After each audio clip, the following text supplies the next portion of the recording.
The time is now 6:54 just about on this Wednesday morning, and here's what you need to know before you go. Well, developing this morning, Duluth police announced last night a suspect has been located after a hit and run on West Skyline Parkway that sent 2 people to the hospital. The crash happened around 4 p.m., not far from where West Skyline intersects with Haynes Road. A vehicle struck 2 pedestrians and then kept going. The 2 people struck suffered non-life-threatening injuries. After a brief search for the driver, police located the suspect vehicle. It's unclear if an arrest was made, but Duluth police tell us the investigation remains active. We're working to learn more, and we'll bring you all the new details as they're made available. Over in Itasca County this morning, a woman is fighting for her life in the hospital after being hit by a car while checking on her camper. It happened on Tuesday morning at Highway 6 in Itasca County near Big Fork. Authorities say 2 people were checking their camper, which was parked on the southbound side of Highway 6, when a car driving on Highway 6 hit the back of the camper. The camper then shoved forward and struck a 64-year-old woman from Bemidji.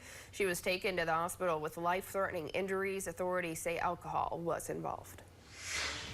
The Duluth City Council voted on and approved the maximum property tax levy on Monday.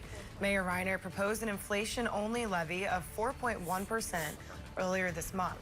The City Council passed an amendment to the maximum property tax levy amount. In a 5-4 vote, the council voted to add 1%, making it a 5.13%. Councilors supporting the addition said that amount could be used as a cushion for negotiation as the council works on a final budget.